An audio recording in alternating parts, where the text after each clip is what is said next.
you can see what we're trying to revive. We're trying to revive the abolitionists from the 18th century. A lot of them, I mean, 19th century, a lot of them, even the 18th century, they're all very religious, and it allowed them to strengthen their cause against the governments and the states and the laws, because even Dr. Carl Jung mentions, a famous psychiatrist, that religion is the greatest threat to the state if it's used against the state's authority. Right. Now, the state may try to subvert and take over the authority of the religion, and therefore the religion no longer has higher authority than the state. And this is what has happened in society, where many Christians are perfectly okay with their neighbor being robbed, even though that violates the golden rule, or, do unto thy neighbor, and all these other different types of sayings, or you can't have two masters. You can go down the list, right? But the truth is, you can look at any words, you can look at any signs, you can look at any diet. If people want to justify and make an agenda for something, they will do it. Because there were people in the 1800s who argued for slavery and against slavery, both using the Bible. There were people who argued pro-Constitution, anti-Constitution, both using the Bible, both using the Founding Fathers' words. There's people nowadays who argue pro-keto, pro-vegan, and they're all just pinpointing certain studies. There's people who all just look for what they find to be convenient truths to fit their own narrative, their own agenda. So for me, the way I've always looked at things is I want to look at things objectively without my subjective, individual, egoic mind projecting onto reality. I want to see reality as it is without the subjective human bias getting in the way. And that's why the East has particularly drawn the attention. Naturally, because I've always been a nature-seeking person. My message is nature is the answer. You mentioned nita.one. That's the website I create for people who really care about nature, and that simple message. A simple message which anybody around the world can unite around, whether they're religious, political, they're into health, whatever. I started with health. I was never religious, really. I was raised into Catholicism. I was in CCD, went to a Catholic school. My mom was even a Catholic teacher, but even she wasn't religious and didn't understand any of the things she was teaching. I think there is a lot of great value in Catholicism that goes missing among the ancient healers that were like Hildegard de Bingen, who wrote songs and was healing people with natural medicine. And there were people like C.S. Lewis, who considers himself a Catholic, although a lot of people consider him a Christian. Same thing with J.R. Tolkien, who was his best friend, who wrote The Lord of the Rings. And they started out as atheists. And yet they were Catholic, but they were not with the Catholic Church. So being able to decipher and see, okay, just because you say a label does not make you something, and just because you follow a book doesn't make you something, allows us to have much more of an open conversation, because a lot of atheists want to jump to the assumption and say, well, you're religious, you must be dumb and not know about science. Or, oh, you're scientific, you must know nothing about religion. And these assumptions go on every day by people because, again, they want to presume their narrative, their ego, their agenda. So you have this essentialization is what it's called. There's a good channel on YouTube called Let's Talk Religion, where he goes over esoteric religions. He goes over mysticism and ancient knowledge. And he talks about the problem with religion is essentialization, where everybody claims to be the expert in that subject. And therefore, they know what the right interpretation of the truth is. And therefore, everybody must bow down to them rather than the truth itself, this medium. I've always been rather opposed to these mediums, which is why I found myself in, again, Eastern thought and deism, which most people in the West and Christians don't have any clue even exists. For instance, I can show you this book. For those of you who are not listening to the radio, I can also tell you it's called Principles of Nature. Okay, by Elihu Palmer. This was a best friend to Thomas Jefferson. Thomas Jefferson apparently had this in his library. A lot of our founding fathers were not considered Christians. They were considered deists. Some of them Freemasons, so they, looked up to a grand architect. They studied from a lot of different cultures, not just one. And so this is a book that a lot of people are unfamiliar with, but yet it really goes into detail. And this is somebody who used to be a Christian minister. So he practiced and preached it his entire life. And I know this, too, about Jeremiah Hacker, an abolitionist that I did a whole documentary on. He was also started out Christian all the way to his grave, 80, 90 years old. I don't know. He kept good care of himself. He created reform schools for kids, and he did all sorts of great things. And he, too, had this conversion from religion to a more deist approach. Not that he would turn atheist, but I'm also noticing a lot of celebrities nowadays who are very material based, who are very much chasing clout and greed. And all of a sudden they realize this is not the path I should take in my life. And they start going to a more spiritual path naturally. I've even seen some older folks who've converted over time. I mean, you see Carl Jung, who before his death, his last book, he says, I know God, and that God cannot be proven through scientific rational means because it's a subjective experience. He calls it irrational facts. That's not to say that it is dumb or you shouldn't look into it. He's saying that that's why it's so dangerous to the state, because the state wants to have everything set in stone as law, as science. And that's why we're moving into what he predicts to be autocracy, an oligarchy, which is technocracy, meaning technology and science as government, having the statistics and having everything laid out perfectly. This is how society will work according to our statistics. It still will not make society better because it's still the whim of the individual who's partaking in that science for a particular end, who is projecting upon the universe. Science is skewed. Carl Jung, a famous psychiatrist, you can look into it, The Undiscovered Self. And I did several videos about this, but that's not to say science is bad. I love science. And that's what I'm saying is I'm not saying that I love or hate anything. I'm being able to decipher through everything in my life and see what truth may consist therein. But how do I know what the truth is therein all of that? This is where reflection practices come in, which the East really, I think, captures, which is why a lot of people in the West are trying to go back to the East, not just in natural medicine, but in philosophy as well. Take, for instance, the Taoist approach of the uncarved block or the still point. It's our inner child, the part of us that gets lost when we're older. We have to get back to that because we become so conditioned and programmed into society to believe and think in certain ways that we need to return to that uncarved block. So what if we are there? What's the next steps? Because dude, I'm not like bragging or anything, but like I'm very much like a childlike, I'm very childlike. That was like one of the one of the tenets of AA on how you can get sober. And I was like, oh, it was like, you must be childlike, not childish, but childlike. And I was like, dude, word. I was like, finally, this comes in handy somewhere. You know what I mean? Because like I just am. Yeah, exactly. So, So, I mean, it's funny because my mind just let me go with me for 5 seconds. That's being the child, like being able to not be so attached to something. As a kid, you're imaginative, you're curious, and you don't have such a strict worldview in a box that you put yourself in. And this is the key because the Taoists say the Tao is like water, and Tao simply means way or path. If you are flowing through your path or way in life and there's burdens or hurdles in the way, be it rocks or stones, the water is always able to flow and go any which direction the river goes. It's able to go with ease. And this is what we need to do in our own life if we want to move with ease rather than dis-ease, right? Be like water. Yes, exactly. Be like Bruce water. Lee And said. reflects it reflects the heavens. It reflects whatever is given to it. And as it settles, all the mud settles. So as it stands still, the mud settles to the bottom. These are, I think, symbolic poetically, right? And people have talked about this, transcendentalists in the 1800s. The Taoists talked about it in poetry as well. And anybody can read this and understand it. A kid can read a Tao Te Ching, which is older than the Bible, 400 plus years older than the Bible. And it's the second most translated document next to the Bible in the entire world, the Tao Te Ching.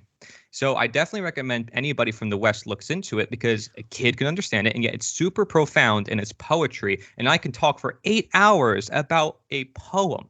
Sure. Where did it come from? From ancient China.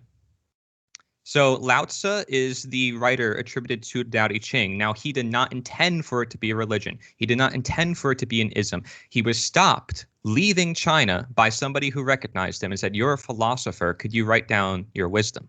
And he said, okay. And then he left. The reason why he left China was because he was sick of all the rules and laws that were in China at the time that were mostly based on Confucius. Confucius believed that man was intrinsically evil, much like the Christian worldview, and therefore we need laws and rituals and rules to try to fix man and make him good. The Taoists said this is going to just flip-flop on society. It's just going to make society much worse by adding more laws and rules and rituals. And so he straight up just left. He's like, I'm done with this. I'm not going to be a part of this. Sure. Now, Zhuangzi is another writer that came after Laozi who said we don't need to leave society to not be with society. So he took Lao Tzu's point of view and took it even further, and he made his own writings too, which are basically more story based. So both of these writers I consider to be some of the most profound philosophers I've ever come across, studying nature and seeing things from a holistic perspective past both boundaries, meaning the left brain or the right brain, the scientific mind, the religious mind. They see past all of it. They see past even morality, right versus wrong, because they see that wrong teaches you what is right, and that you can't bash and say wrong is wrong because it's necessary for the part of right, just as darkness is necessary to see light, or light is necessary to see darkness.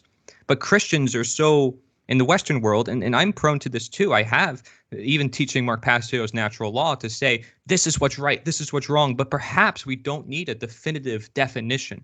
Perhaps we could apply, like you said in your Christian video, the golden rule, which doesn't require a definition, but yet you can see it as a law all throughout the universe, just as you see correspondence or reciprocity. And I think this book too, Principles of Nature by Lahu Palmer, he has a whole chapter on morals, and it's really well written. It's amazingly well written. I'm shocked. And again, that's from the 1700s. Now, Lysander Spooner, he wrote something on natural law as well. C.S. Lewis, he wrote his book, The Abolition of Man, warning that if humans cannot follow basic morals, basic foundational morals, the golden rule was taught in every ancient culture, man will be abolished. The human species itself will be destroyed. That's this book, The Abolition of Man. And C.S. Lewis is a famous Christian writer. But you know what he calls that basic morality? The Tao. So isn't that interesting? And a lot of the Christians don't even know where that concept comes from. They look at the yin yang. They know what the symbol is. They don't even know that comes from Taoism. And the Tao means the flow? The Tao, yes, means the way or path. The way or path. Now, Wu Wei is a concept within Taoism which stands for the flow. Oh, Wu Wei. Okay. Wu Wei is the main action. And this Taoism. is Chinese. Yes. Okay. I just keep keep asking because I know I've heard of it a bunch, but for some reason I keep wanting to think it's like Hindu or something, and I'm like, no, that's not right. So it's Chinese. Well, it's definitely inspired by Hinduism and Buddhism. Sure, right, sure, and you can tell because those are all very peaceful things. You know what I mean? And it sucks that people, but it's just like with anything, people want to be in a cult, man. They would rather be in a cult. They're like, okay, cool, I get all the teachings, but can I just pay you money and sit at your feet and grovel? I'd rather pay you money, sit at your feet and grovel. Dude, you can whip me. I'll do shit for you. I will eventually let you rape my wife. But like now, I'm not quite there. But in a couple weeks, give it that time. Like seriously, I don't want to do any work, but it's what you're saying sounds good. That's what most people want. Right. Yeah, oh my God, feels good, what sounds good. And of course, you have the New Age point of view coming into that too, right? Where they're taking these Eastern teachings and they're thwarting it. Like a lot of these Eastern teachings are based on an internal alchemy, a spiritual alchemy that the ancients have long talked about in increasing their longevity and trying to achieve longevity. And some of them did it physically, others did it spiritually and mentally. And as people come to understand more throughout time, it is more of an internal practice, what they call Naidan. So I talk about a lot of these concepts, but I definitely tell people not to be stuck on these concepts because that's literally the foundational teaching to Taoism is do not attach to your religion, do not attach to your worldview, and do not presume it to be reality or the truth because the reality or truth is beyond your own mind. Your mind gets in your own way, which is why meditation is not clearing your mind, but disciplining your mind. And this is what Lao also said, which is another Taoist writer, who says we should ride the wind in a sense. Learn how to ride the wind. Learn how to let go. It's not that you just let go and let society push you around. It's that you learn to let go into nature and let yourself be free and not full of these material attachments and identities and egos, which anybody in the truth movement is equally as able to fall into as anybody who is asleep and in the matrix per se. I'd say guilty of, not necessarily able to fall into. There's plenty of people that are just straight up guilty of it, and it's just because they pursue knowledge. And now it's just because they're people. People are this way. People are this way, and we have to recognize it. It's part of the inner work, right? Sorry, but yeah. I'm sorry, I just want to mention that people pursue knowledge and they have desires, which is great because it helps them learn things, but it can only bring them so far.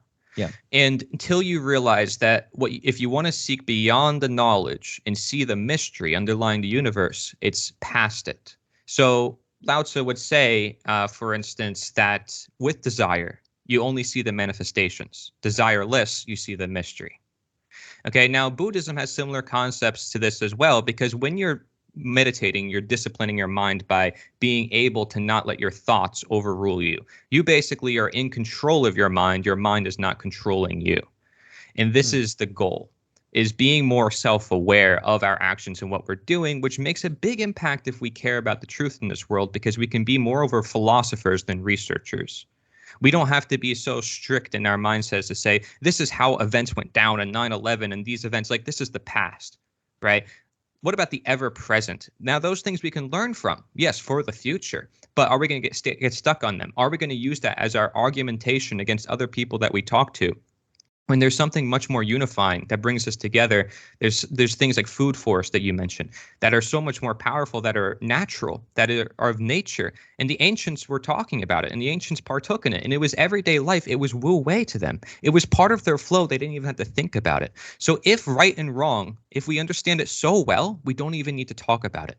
If we're so healthy and we have the perfect diet, we don't need to talk about diet. But see, we're so focused on talking about right and wrong and diet, it's because we lack it. And so we're so stuck on it. But it actually just creates more of a counterintuitive result the more we try to focus on it, because the truth is there needs to be a letting go into nature, because nature does everything on its own spontaneously. Wu wei means effortless action, effortless effort. Okay, it means intelligent action or non-forcing, going without the effort of doing. Okay, so basically you're being able to flow with the stream of life rather than the stream of society. You know your nature so well. You know how the natural laws work so well that you are able to work with ease like a master or a sage would. This is why in the text they talk about being a master or a sage. They're not talking about somebody who rules a country. They're not talking about a slave master. They're talking about somebody who is skillful in their craft. You can learn how to ride a bicycle and you're going to fall. Are you going to call that a problem? No, it's a stepping stone in your path toward emerging even stronger than before, overcoming. And water is very good at this. Water is the lowest substance, the least powerful substance, but yet the most powerful substance. How could that be? How could something like water be so fundamental to Earth, have everything basically be made out of water, destroy nations of times? You know, there's been floodings and all this stuff. And yet it is the lowest substance. It reaches always the low. And what are humans doing? We're always seeking higher positions of authority, power, greed. We're going the opposite of our nature. And the Taoists understood this, which is why they had humility as a big part of their teachings, much like the Stoics would say, hey, we got to discipline our mind and align to nature.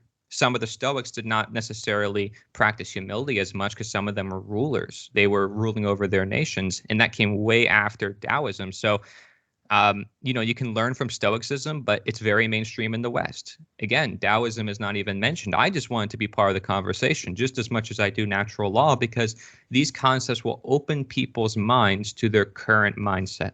And that's all I ever can do, is show you a path. You go down that path and you open up your own mind. You'll find your own answers. I don't give you the answers, right? Yep.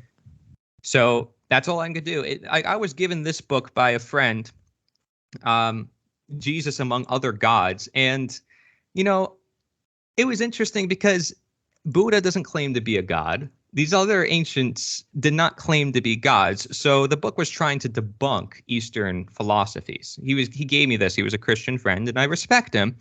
But it was going from the New Age point of view and saying, look at the New Age and what they're promoting. I'm already against that. Yeah, right. I'm seeing past the New Age. I'm looking at the Eastern philosophy for what they stood for in ancient times, which is just the words on pieces of paper. Right.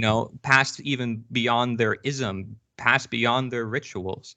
Like in Taoism, you don't have to shave your head and wear an orange robe. You just like in Buddhism, because even Buddhism has rituals and set ways of doing things. Yeah, I know. It's crazy. And I'm not a fan of that, right? I'm a fan of let's let humans live their life the way they want to. Now, if they want to do that, go ahead. If you want to be a Christian, go ahead. Just don't make other people do the same thing, because all these religions throughout history have been setting conquests and crusades and jihads and all these things just to say we're the only ones. And you see in Israel, they're doing the same thing, right? We're the chosen people. The other people say we're the chosen people. And everyone says in America, we're the founding fathers and it was written by God and the Constitution. I look everywhere and people are constantly claiming these things. How do you expect people to react? How do you expect the world to unite? How do you expect the world to see a bigger picture if you're trapping yourself in a box? Yep. And, again, here's another deist text, to reason, the only oracle of man. That's going to trigger a lot of Christians. This guy went to jail in the 1700s multiple times, I'm pretty sure, because the church put him in jail because he was teaching against the church. And, back then it was a touchy subject. You couldn't challenge the church's authority. It was married to that of the state practically too, because you had Samaria, the first ever government, and they claimed to have the divine right to rule by God. So they just presume for themselves, hey, God gave us the right to rule. We can rule over you. And how are you going to challenge that? Because we know it. God told us. It's like, how are you supposed to go against an argument like that? I know. Yeah. So people set up traps for themselves and traps for others so they can maintain their own egocentric insecurities. Because rather than insecurity, we can have tolerance and actually accept people for whoever they want to be if we are willing to let go into the natural universe. That means we don't have our ego in the way.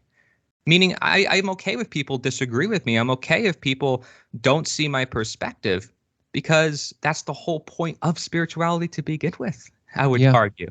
These people who are truly spiritual, I don't think would ever do debates. I don't think they would ever truly, challenge people, because they realize it's not their game. They're not in it for the show. Well, and it's also a fact that it's like, well, that's just where that other person is at that time. So it's like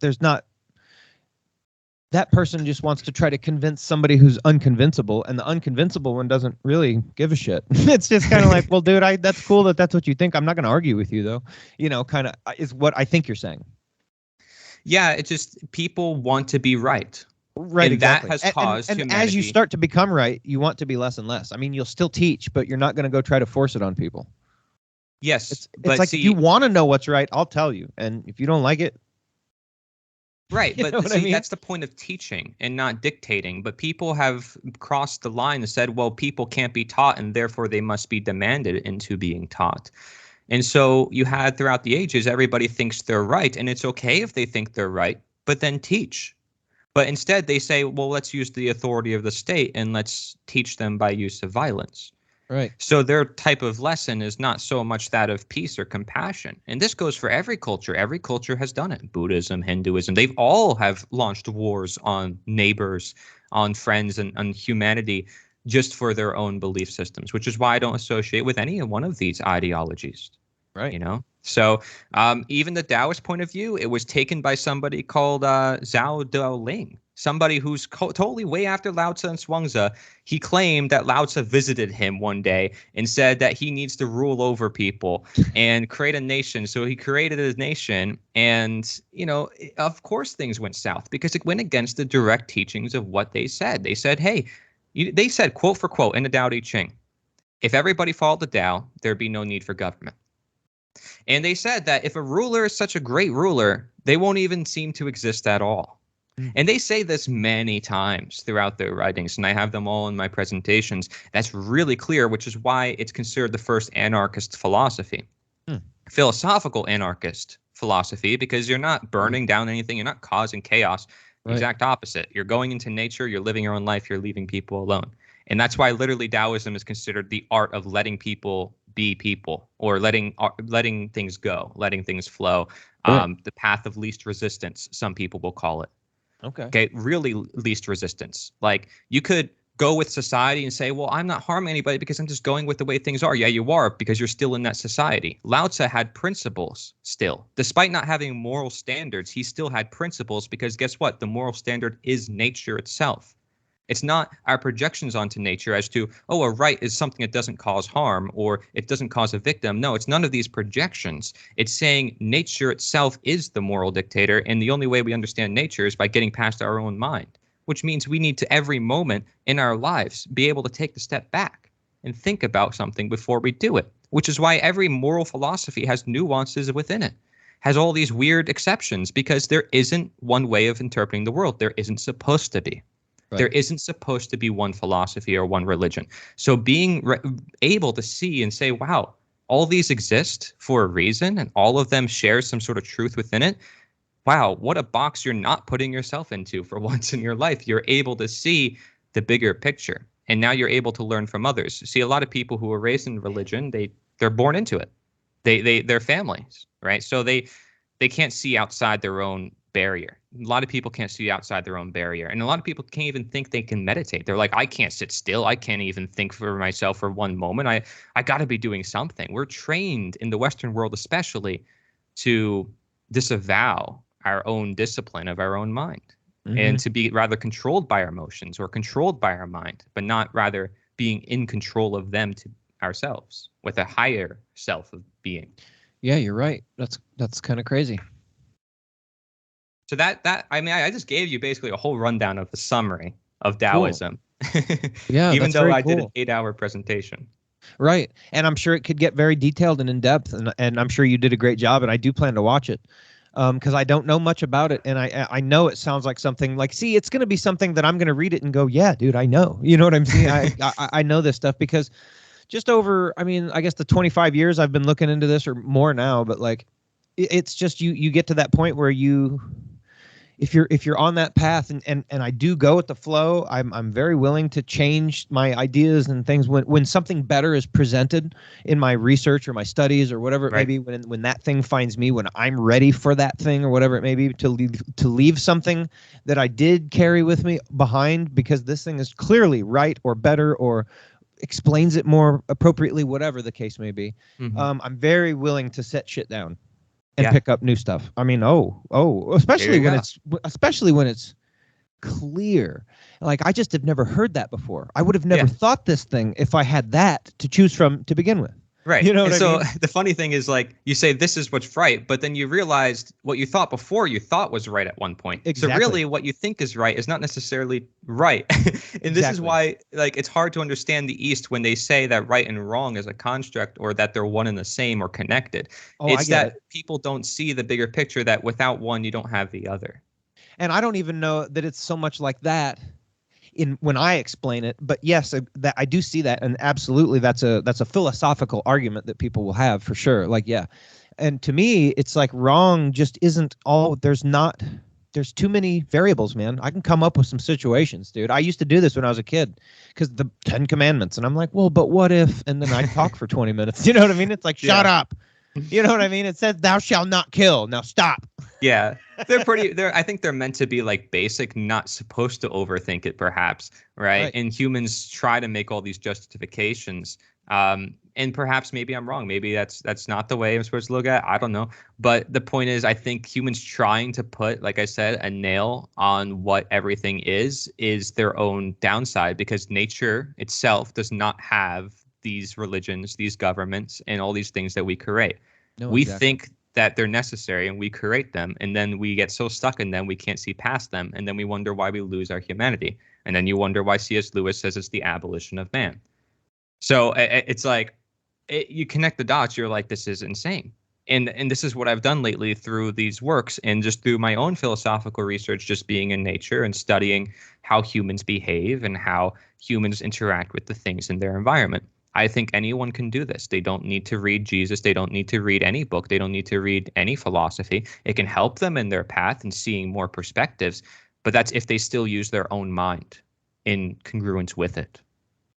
Which most people are probably going to until most people aren't going to graduate to the level that you're talking about. Some may, and even a newer generation might have an easier time at it. But from my generation and in my experience of people, they're going to get to that stage after they've used up the crutch of Jesus, which, is great. I mean, I believe in Jesus. I believe he did his thing. I think about it a lot different than a lot of people do. I think he's come and gone and did his thing, and here we are now. And if anything, he did it to put it into the Akashic records, to put it into our collective conscious, so that it's like, okay, I did it now. It's your turn. Your turn. And I'll be back. And I'm sure he will. And I'm sure he came back already to fulfill that prophecy. And I'm sure he'll come back later again and be like, do you guys get it now? And we'll be like, dude, yes, we do. Fist bump. You know what I mean? It won't be this like, oh, God, thank you for saving us. Which it bothers me that so many people, that's like it's like they're sitting around wringing their hands waiting. I'm like, that's just pathetic. You're a coward. If you're doing that and you're a Christian, you're a coward. See, I was interested. That's why I watched your video on Christianity. I was like, this is interesting because I know you might know a little bit more about the Christian side of things. I want to learn from Christians. I want to learn from the West. The hard part is they tend to push me away just naturally by their efforts of saying I need to be baptized again, by saying I need to do certain things, and it pushes me away rather than draws me toward them. Now, their community and the people that they bring together, that's like what I'm there for. That's why I'm like, that's awesome. That's great. And you know, I can probably observe among religious individuals and say they're pretty successful in the sense that because they have community, because they stay together.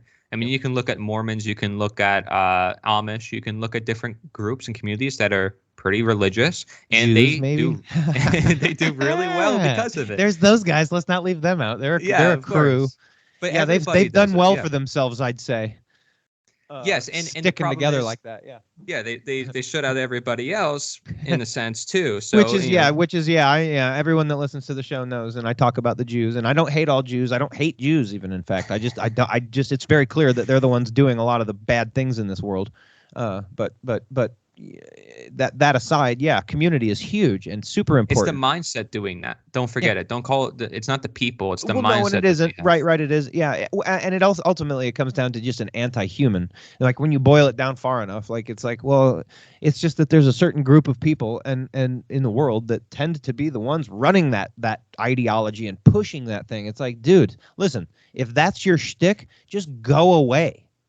I don't care that you think and feel that way, but now that they're in charge of everything and then going after little kids, it's like, okay, well, Yeah. now war needs to break out. Like, it's like, damn, we let it get this far. And we're Yeah. at a point, I think, where it's like we're going to have to make some hard decisions.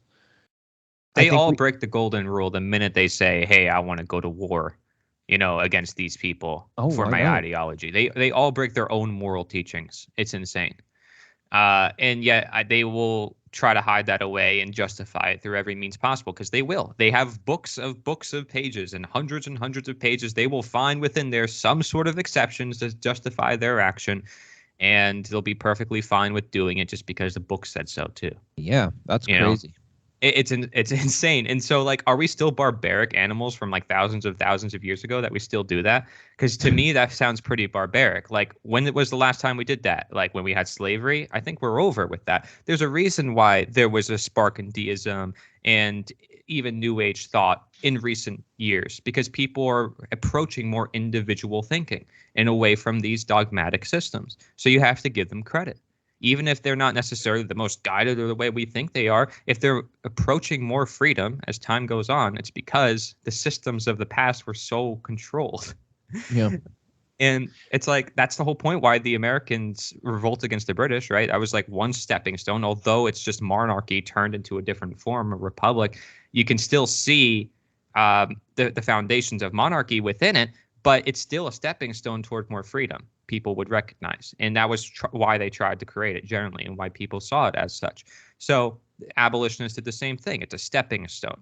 So they're trying to get away from this barbaric practices. And Chinese saw this like long ago, that like, this is nonsense. Why even start it to begin with? Because I even picked up some Taoist literature where these people said there was a time in China where it was all agriculture and people lived on the land and everybody was together and everybody was okay with whatever anybody thought and nobody imposed it on each other. I came across these texts, neither lord nor subject. This is one of the texts. You can look it up. Short text, really awesome. Then there's another one, the biography of Great Man Master, or something like that. Those are two Chinese anarchists from literally like right after Jesus, like 100 AD. Wow. So I know it's saying that you can find them, and the words are so true, amazing. And, you know, it's not like people have a hard time translating poetry. You don't see there's like denominations of Taoism because it's literally like the first chapter is a 9-line poem. The second chapter is like a 6-line poem. You know what I mean? Like, how many pages is the Tao? Literally, you can probably read it, you know, within a sitting. This one I have here is show it. 80 pages. Oh, it's just poems. It's called the Tao Te Ching. Yeah, like, and it's the foundation of Taoism. Yes, which is spelled Tao. Yes. Okay, I'm just trying to put it all together, especially for other people too, but myself primarily. And you'll see the first chapter. What does the first chapter say?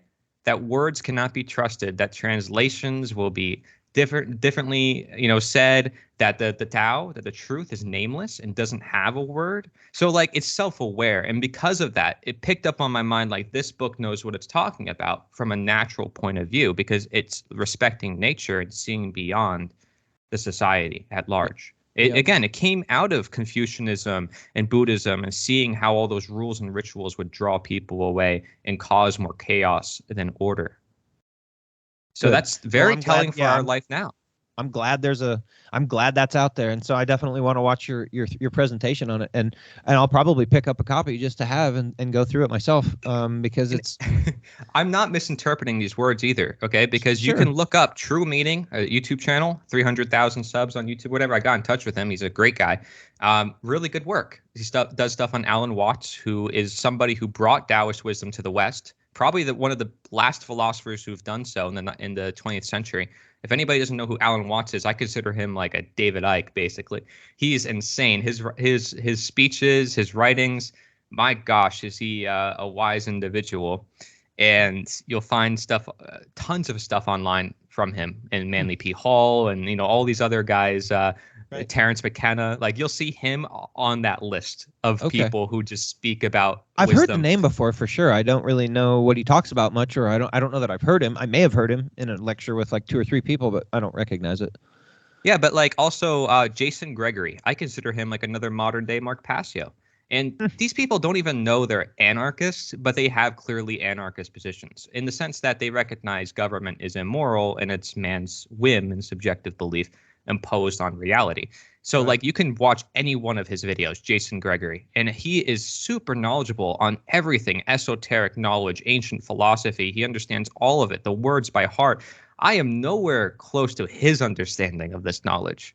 But I can gain a bare grasp of it, and I could be like, wow, this is still amazing. And he's not going to say, well, he knows better than me. Like a lot of Christians will say, I'm the real Christian and you're not a real Christian. There isn't this type of fight in the East. It's kind of funny because the Christians in the Western world is so combative with things. And the East is just like, we don't care. Like, we're not going to go over to convert you. If you want to join a Buddhist temple, come meditate with us. We don't care. It's like, It typically, and I'm not to say that's like a general statement, but typically that's what you get out of the experience because if the teachings are embodied. They're not just taught, they're not just said, and there's no faith in the process. There's actual science. Like you can look up tons of science on meditation and how it helps people. You can look up science on internal alchemy and the dantians and the different chakra systems in the body. This is science. And that's why another thing with the East is like it appeals to me because it has science behind it. The Taoist worldview actually supports the science atheist worldview, which is why atheists, if you look up any videos of atheists talking to Taoists, there's nothing to disagree with because the Taoist said that the universe came from like nothing. And it kind of supports the Big Bang because, again, the yin yang, darkness and light, there has to be a connection to each other. However, there is more of a point of view of synchronicity and spontaneity. Synchronicity was another term that Carl Jung picked up.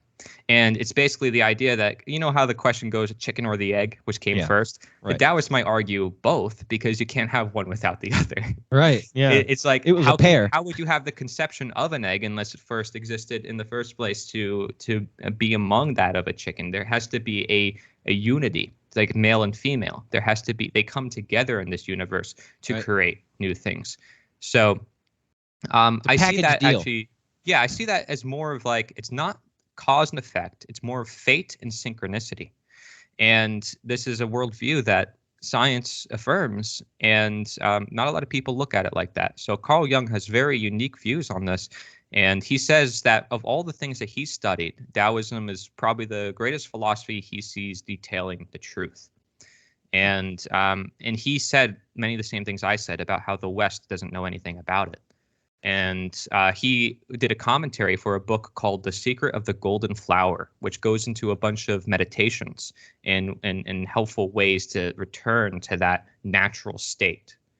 And so, he had a whole section dedicated to himself as a psychiatrist, going into people's shadow and that being our darkness and being able to address that and do our shadow work so we can become a better individual. That is in the process of, enlightenment, a destructive process and not necessarily an easy process. Carl Jung tells us that simplicity is the hardest thing. And that makes sense into this worldview, because being able to return to nature in a world like we have now is not an easy thing. Yeah, If no you kidding. are especially programmed into it. I still have to go through my own programming, and it's not like I'm much, I'm not that old, I guess, considered, you always talk about my age. Like you say, there's different things that I am experiencing now that you didn't experience at my age. There's still so much programming I have to go through on my own, Oh or yeah. even just mental blockades, and even among my own growth.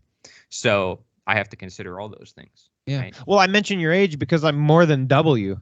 You know what I'm saying? Like at that point it matters. It's like, well, damn, dude, that's like, it's not that it matters. It's just that there's a significance there.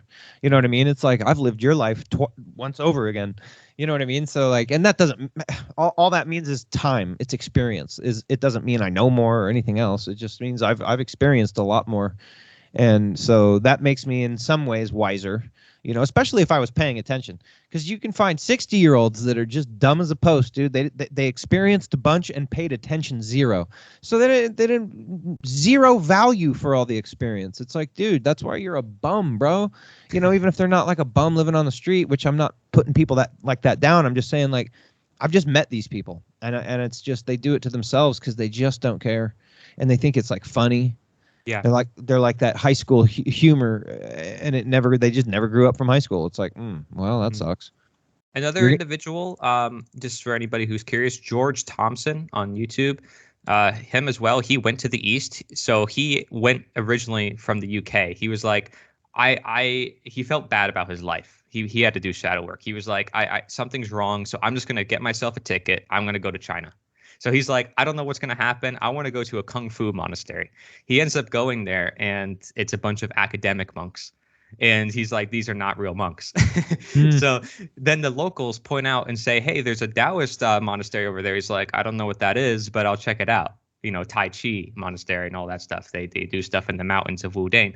So he's like, all right, I'll check it out. And he happens to meet the only English speaking master in all of the Wudang mountains. Oh, wow. And he ends up becoming like friends with them and starts doing like YouTube videos and stuff. And his YouTube video got like 2 million views of how he went from the West to the East, and he found this monk, and all of a sudden now he's learning Tai Chi. He's flexible, and all of a sudden he's able to fight his shadows. Insane stuff. So cool. That's a good like reference story. What's that guy's name? George Thompson. Cool. I'll look him up. Yep. And so that's another individual. But I create a playlist for anybody who comes from the Western worldview. It's called A Christian's Guide to Eastern Thought, Taoism, and Natural Law. I mentioned some of Mark Passio's Christian presentations. I mentioned my Taoist presentation. I mentioned Jason Gregory, George Thompson, and Alan Watson there. So I'll link that to you, and I'll put it also in the Element chat for everybody from the radio. But yeah. Yeah, man. Well, cool. That's fantastic. Yeah, I was going to tell you that there's another guy that is his name's Pao Chang, and he's the guy that wrote that book that I've been reading called Word Magic, and it's called Word Magic: The Powers and Occult Definitions of Words. Yeah, you sent that to me. Yeah, and have you read it? Have you looked into it? I looked at it. Yeah, okay. I didn't get to read it. It's a quick read, dude. You bust through it. It's only like 160 something pages, and you'll go through it pretty fast. And dude, there's just so much put in such a small space. Like, I mean, he covers natural law like really well too, and law, and just because he's talking about kind of the birth certificate stuff / financial stuff, but not really, but kind of. And he's really just talking about the words and how they've gotten us into this admiralty law and maritime law, and the words that they've used, created from back in the day, and what they mean and all this stuff. And he looks at it very broadly, and he shifts from hard concrete like 3D world to like spiritual stuff, and he blends them, and he does it really well. He bounces around really well without it seeming scatterbrained. And so it's I have very a question. Cool. Good book. Have you been linked? Because there's a lot of people who also link me Anastasia. Have you been linked that book before? I've been linked this like at least 10 times, and I think it's a sign the universe like wants me to read this thing. And I keep pushing it back because I don't like to read that much, because I like to do a lot of internal research. A lot of my understanding comes from my own nature practice, and I try not to fill myself up with too much like knowledge per se. It's more of like unlearning. But this book apparently does that, and it's called The Ringing Cedars of Anesthesia. Anastasia, and it's about nature and returning to it, and it created a huge political movement in Russia. Apparently, I'm going to send it to you because I've been linked this like hundreds of times by people. I'm not kidding. And you know, if you want to take the time to read it, I'm not a storybook person, but I will probably get to it one day. Nice, dude. Well, cool. But yeah, it probably aligns to what I talk about a lot with nature, for sure. Ringing Cedars 01. And yeah, what apparently there's like a whole series of those books, and if you look it up, it caused a whole revolution in Russia, and it still is causing a movement revolution today. And there's people. That's why there's people keep linking it to me, because I talk about nature so much. Oh, beautiful. Okay, cool. Well, I'll look at it, dude. Absolutely, that's awesome. Well, so yeah, we've got about a minute left. So awesome, brother. Liberator.us, NID.1. Liberator.us. Anybody get involved. There's a show. I'm also doing a game show soon. I want to invite you, John, to the game show. Yeah, that's right. Yeah. John was saying something about that, dude. I I'm might totally have you as a contestant or a judge, if that's cool. Yeah. And then you can alternate future game shows. I have it all planned out, man. It's already all ready. Right. Awesome, dude. That's going to be badass, dude. I'm looking forward to it.